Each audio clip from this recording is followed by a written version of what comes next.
Hey guys, Toaster back. Got my first ace in the Lansen C. Shame on me, I went and bought some loot boxes, which I probably shouldn't have done because I don't agree really with what Wargaming is doing. But I just had to have a tank that was not the T-34-3. I love the T-34-3, but the gun handling on it sometimes just drives me crazy. This thing, which I'm glad I got. I didn't get the AAT-60, which is even better. But this thing has a 320 Alpha gun, and it's fairly punchy, and it's also it's really good. The gun handling's quite good on it. 208 pin on the standard rounds, and 242, I think, on the gold rounds. I don't believe the HE is all that worthwhile unless you're facing like a Scorpion G or something and you hit it in the mantlet. So let's go ahead and get started. Fortunately, today we are in a top tier matchup and we are on Outpost. And so on Outpost, I like to go to the center, make sure that they don't take it, and shoot our heavies in the side. There are two artilleries, but for some reason they choose not to focus me, which I'm very happy about. This thing does take big arty hits because it doesn't have hardly any armor. And as you can tell, it's fairly fast as we're almost keeping up with the T-27. And we're going to fire a snapshot. Now, this thing, if you're snapping with it, it does not do the greatest. It really does need to aim. But when it aims, it is quite good. So just like there, we were able to fully aim. And I'm still a little bit worried about Artie, so... and apparently they are in the back corner where they can't really hit me. They can only hit the light tank. So I guess we'll take it, right? It's better to be lucky than good, I guess. So we put in 300 damage, which is not a lot. But I'm noticing that we are kind of undermanned on the heavy side. And so oftentimes you'll get inexperienced players that will push the top and you can get side shots into them. And so that's kind of what we're hoping for. We're hoping that someone will blunder up in front of our gun. And because it appears as if the rev's pretty slow, so I'm not too worried about him pushing middle. And now that we've got guys established over on the hill down to the south here, they can get shots. From here, they can get shots into the middle.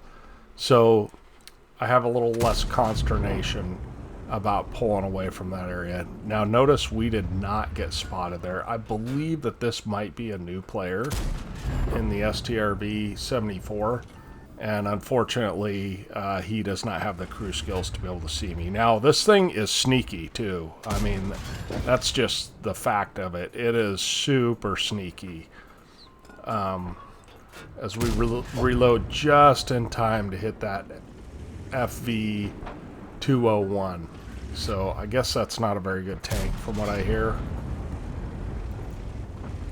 But it has like 45% camo somewhere in there when it's stationary.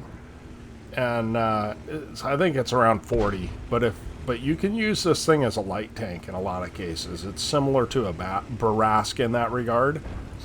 So that's another reason I like it. So we take out this poor STRV. Now there's going to be a little bit of RNG in this game. And also there's some paid actors. I mean, let's face it. The two guys that went on the top and just kept driving towards me, towards my gun. So I'm starting to realize that we probably need to take this guy out. And so that's what I'm planning on doing. Not always the best idea to take damage, but we're going to go ahead and push out on him. And he does a relatively good job of hiding himself from me, because I'm pretty much the guy that can pin him fairly easily. And we do end up taking him out. Unfortunately, our Peter, or whatever it is takes the heat for it, but nevertheless. I was just curious if I could climb that if I was fast enough, but apparently not.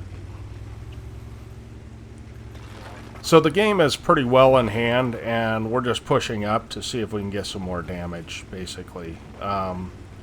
There is, so we're up to 2,400 damage, which is, you know, a pretty decent game in a tier 8, but in a tier 8 against tier 6s, it's not a game that I would say, oh, this is fantastic. So we do find an Artie, and we find this guy that's AFK.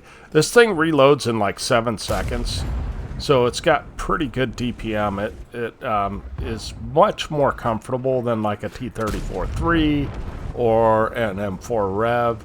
I do really like, I didn't think this guy would be able to shoot me, or pin me, but he did. We'll give him a little nudge and finish him off. But I do, it's so much more comfortable to have a shorter reload. It really is. And there's a little more RNG. So we got the AFK, and we got the 2 tourists, and then we also got the ammo rack. So, and let's see, where's the last guy here?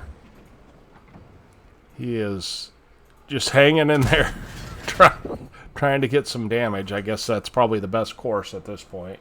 We do track him, and then he gets taken out. So that's the end of our RNG fiesta. But I really do like this tank. I think it's a very fun tank. Very similar to the AAT-60, but the AAT-60 has like 230 base pen and 285 on its gold rounds, and I think it's got the same damage though. So anyway, it's better in almost every way. However, this one's good enough. I mean, it's fairly meta, and I really do like it. Let's look at the end plates here.